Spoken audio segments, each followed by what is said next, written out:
Hello viewers, good morning. How are you? Let us start our poem entitled Ice and Fire as a part second. आइए हम बात करते हैं Edmund Spenser की एक कविता जिसका पार्ट 1 हमने स्ट्रक्चरल आपको एक वीडियो में डिस्कस किया।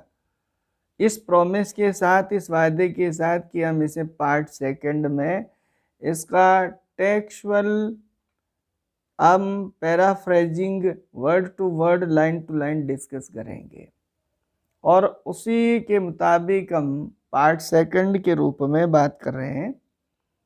वहाँ हमने relating to poet, relating to structure हमने बात की।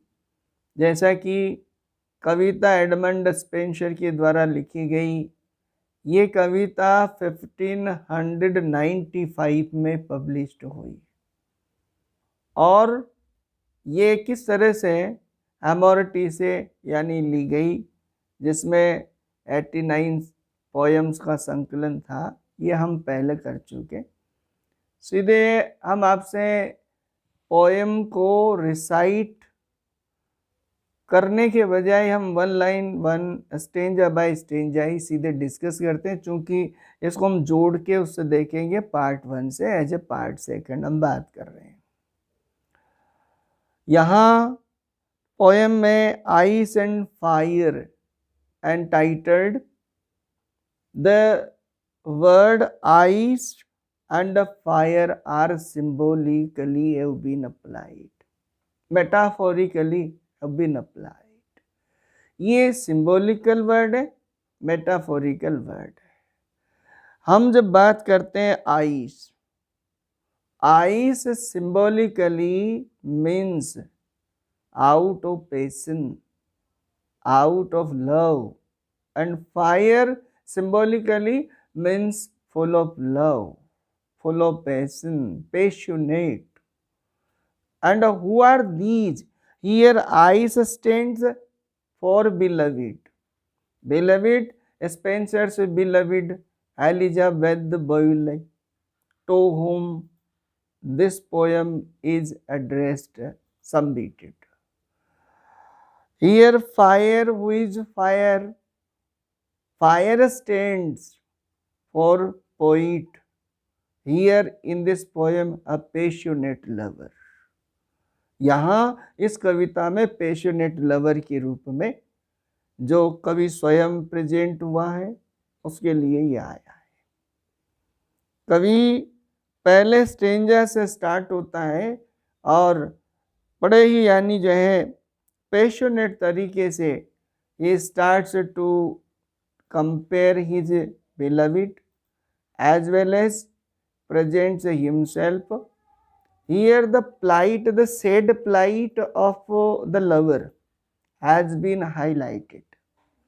यहाँ हम देखेंगे कविता में एक प्रेमी, भावुक प्रेमी, फुल ऑफ लव, एक दुखी प्रेमी को हाईलाइट किया गया है और दोनों की स्थिति को कवि एज ए लवर, उसकी मन स्थिति, और ऑन अदर हैंड बिलविड, दोनों को यहाँ पोर्ट्रेटिंग किया गया है। कवि poet starts, my love is like to ice and I to fire. मेरी प्रियसी, मेरी प्रियतमा बर्फ की तरह है और मैं आग। हमने अभी मीनिंग लिया था। What does mean poet here? Ice. Ice means heartless, as ice. जैसे जनरल आइस किस तरह से यानी कठोर होती है, कैसे उसी तरह से कवि की जो प्रियसी है by heart. There is no passion, there is no stream of love for poet as a lover, for lover, and he says he himself fire, that means full of love, passionate lover। Here literary, when we come, poet applies his simile, he compares his beloved to ice and himself to the fire. Here poet says, how comes it then that this a cold so great? Poet starts very rhetorically. यहाँ कवि बड़े ही rhetorical question के साथ start होता है. Here rhetorical question is a literary question. And what does mean literary question, rhetoric question? Rhetoric question का क्या मतलब होगा?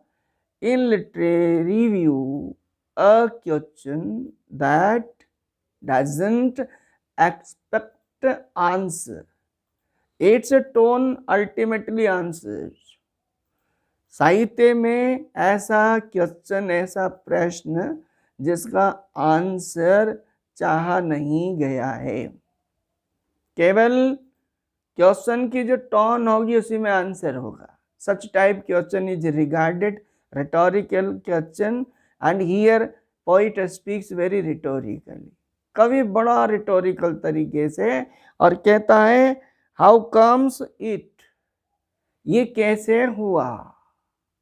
और ये कैसे हुआ, कवि का तात्पर्य, कवि का मतलब है कैसे हुआ, क्या कैसे हुआ. What for what poet is wondered. Poet is wondered for this opposite activity or the reaction. कवि को contrary effect जो है, both one hand here beloved, on other hand here lover. On one hand as a lover he is full of love, while she is out of such feelings, she is out of love, she is heartless, and for this poet here wondered. और इसके लिए कवि को आश्चर्य हो रहा है. यहाँ इट किसके लिए आया? इट ग्रामेटिकली प्रोनाउन किसके लिए आया? फॉर द अबोव कंडीशन, ऊपर जो स्थिति बताई इसके लिए. और क्या कहता है? हा कोल्ड सो ग्रेट, वो कितनी निष्ठुर है, कितनी कठोर है. Isn't dissolved through my so hot Dzire.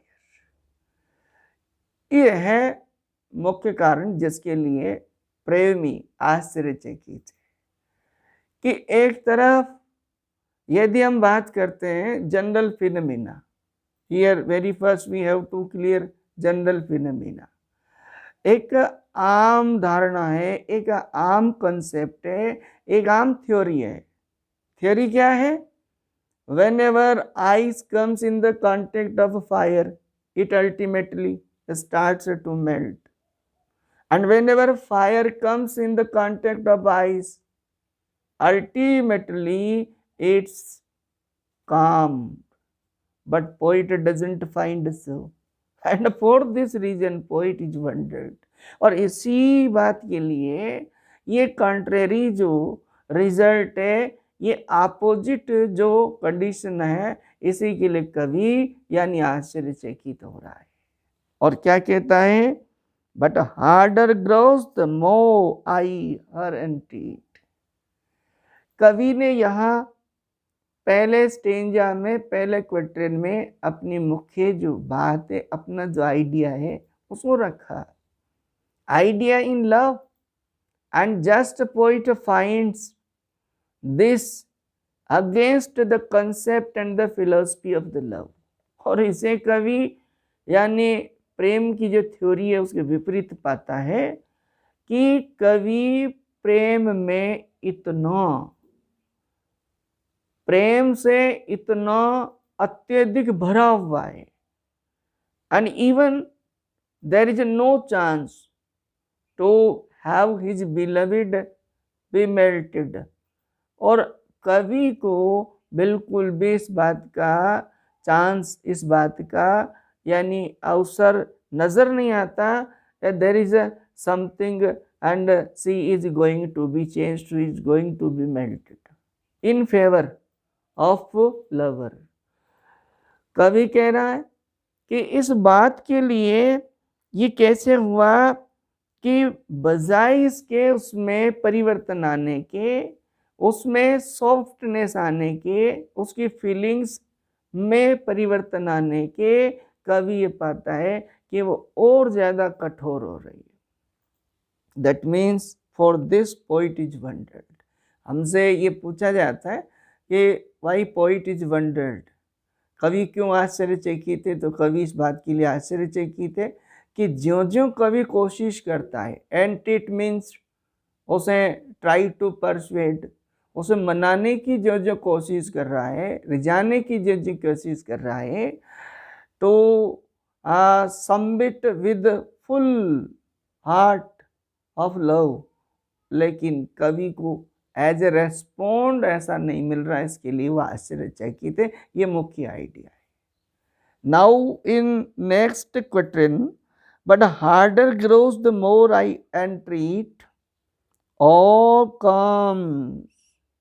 एक लिटरेचर में हम देखेंगे यहाँ और लगा, सोनेट का ट्रीटमेंट है, हम बात कर रहे हैं कि आइडिया फर्स्ट क्वेश्चन में है, अब उसे अल्टरनेटिवली पोइट अपने तरीके से उसे और ईजियर हो सके, पाठक को समझ आ सके, अन्य यानी जो है आइडियाज़ के माध्यम से, सप्लीमेंट्री आइडियाज़ के माध्यम से वो ऐसे प्रेजेंट कर रहा है। और इस बात का यानी प्रतीक है। Poet says, oh how comes it that my exceeding heat. यहाँ हम देखेंगे मेटाफोरिकली कवि ने एक्सीडिंग हीट का प्रयोग किया, और एक्सीडिंग हीट मीन्स यहाँ अत्यधिक उष्मा से, अत्यधिक गर्मी से क्या मतलब, अत्यधिक यानी जो है प्रेम भावना, प्रेम भावनाओं के बावजूद is not delayed by her heart frozen cold. यहाँ हम देखेंगे heart frozen cold personification poet, यानी हार्ट हृदय जो जम गया है। That means strongly poet in the metaphorical view and in personificational view कभी बात करता है, क्या कह रहा है, फ्रोजन कोल्ड, इसे हम ग्रामेटिकली दी वर्ड को भी लेते हैं हार्ट फ्रोजन, ये आपका कंपाउंड वर्ड की लिस्ट में होगा। But that I burn much more, while on other hand here the condition of lover, passionate lover, उस यानी भावुक प्रेमी की जो स्थिति है वो क्या, much more in boiling sweat. यहाँ हम देखेंगे boiling sweat, boiling sweat is also scientific theory, physical and spiritual. Love is relating to the spirit, but the physic is the mode or the medium to have it, to get it. Whenever spiritually, mentally, psychologically, we are under the pressure and it is revealed, it is shown by the body, by the physic. And so here, that means a far-fetched ideology. I think here poet metaphysical application applies here. And sage और कहता है, and feel my flames augmented manifold, और मेरी भावनाएं manifold, augmented means कवि की जो प्रेम ज्वाला है, यदि यहाँ फ्लेम्स को हम बात करें तो क्या है, मेटाफर है। आपका एलिट्रेशन भी आपको मिलेगा यदि हम पूरी लाइन को ऑपरेट करते हैं, feel flames, here alliteration purpose, but when individually come to the term or the word flames, that means poet speaks very metaphysically, metaphorically, and says here what more miraculous things may be told. Here poet says, यहाँ कवि बात करता है और इससे ज्यादा क्या करिश्माई बात बताऊं, मिराकिलस, मिराकिलस मीन्स मिरेकल, एंड क्या स्ट्रेंज, क्या मिरेकल बात बताऊं, दैट मीन्स कवि ने क्या, प्रेमी ने क्या मिराकल बात बताई? ऊपर के स्टेंजा में क्लियर किया कि शारीरिक रूप से कवि मीन्स लवर की स्थिति है that burning at physically as well as spiritually. Even there is no expected response. She is not responding. There is no affirmation in receiving the love from her. उससे यानी किसी तरह की कवि को मीन्स लवर को उम्मीद नहीं है, और इसलिए यानी पोइट, आपको हमने उस पार्ट 1 में बात की, ये सॉनेट कवि ने अपने कॉर्टशिप पीरियड का सॉनेट है। And what does mean courtship love? Courtship love means from betrothalship to marriage life. Elizabeth Boyle से अपनी मंगनी से लगाकर शादी के बीच का जो प्रेमालाप है, और उस प्रेमालाप के बीच में इस तरह की जो यानी प्रेम में अप एंड डाउन जो रहा, उस समय की यानी जो कवि बात करता है। But it's not an individual love sonnet. हम यहाँ कवि ने अपनी प्रेयसी को संबोधन करके तो कहा, लेकिन ये एक व्यक्ति विशेष यानी थ्योरी नहीं है, ये यूनिवर्सल है। यूनिवर्सल थ्योरी को कवियाँ बताना चाहता है और कहता है व्हाट मोर मिराकल थिंग में बी टोल्ड दैट फायर। कवि पोइट अब इस कंसेप्ट पर आना चाहता है कि क्या बताएं, एक मिराकल मीन्स जनरल फिनोमिना तो ये है, क्या है जो हम बात कर रहे हैं, which all things melt should harden ice, and ice which is congealed with senseless cold। यहाँ एक ये है, यदि सिंबॉलिकल हम बात करते हैं कि आग, फायर जो बर्फ को पिघला देती है, लेकिन यहाँ ऐसा नहीं पा रहा है। यदि हमने यहाँ फायर को लव सिंबॉलिकली बात करें तो यह है कि प्रेम जो दुनिया की हर चीज को परिवर्तित कर देता है।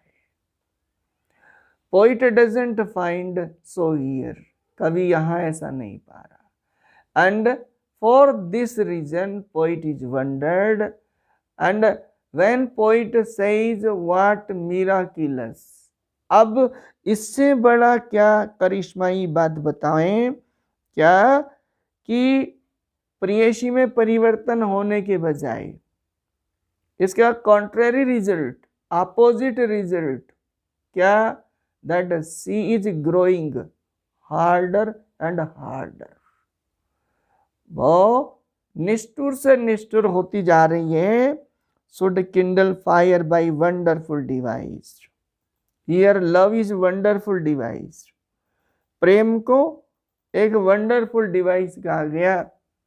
हम देखेंगे 3 quatrains run with rhetorical tone और रिटोरिकल क्वेश्चन। तीनों क्वेट्रेन में रिटोरिकल यानी टोन चली, रिटोरिकल क्वेश्चन के साथ कवि ने बात की। और rhetorical question that means poet himself answers, whether it should be, answer is shouldn't be। When on one hand there is a passionate lover, a submitted lover, a devoted lover, devotion in love, then it should not be, means it is expected that beloved should submit it, but it's not so. Poet is wondered, and in the couplet, that is the concluding and the sealing purpose of the idea in English sonnet, here also that treatment has been repeated and applied।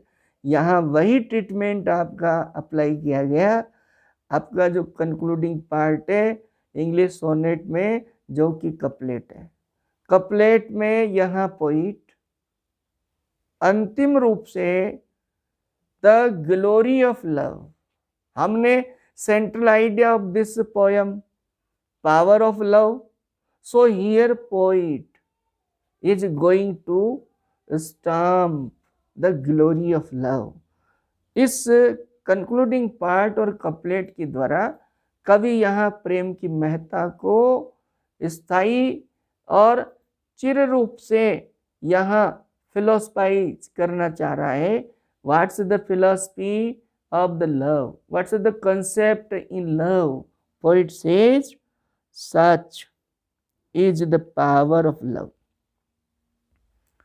Such, such means ऐसी है प्रेम की power, ताकत।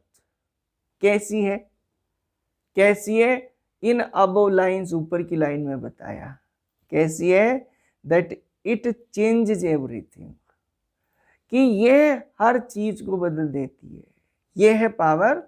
सच is the power of love in gentle mind। Gentle mind, the philosophers, intellectual or the university wits, दार्शनिकों, कवियों और शिक्षाविदों की नज़र में ये प्रेम की ताकत है, प्रेम का जादू है, प्रेम की मिराकुलस पावर है। That it changes everything whenever it comes in its contact.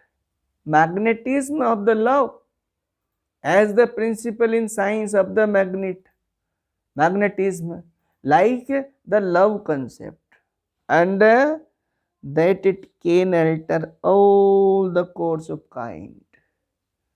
It alters all the course of kind means love conquers everything। Here in the concluding stanza couplet, poet establishes the power of love, and in very beginning, first quatrain, second and third quatrain, poet is wondered, poet doesn't have the response as he expects in love। These are the stanzaic or the structural paraphrasing of this poem। There are so literary figures, so many literary figures as assonance, assonance already we have discussed, simile, metaphor, personification, a metaphysical ideology means exaggerative ideology, we just discussed। Now I think you would able to have the meaning in this simple explanation। I hope you would respond positively, and it's enough। Okay, now meet you in next video। Thank you for watching। Comment us so that we will strengthened to provide you next videos। Okay, thank you।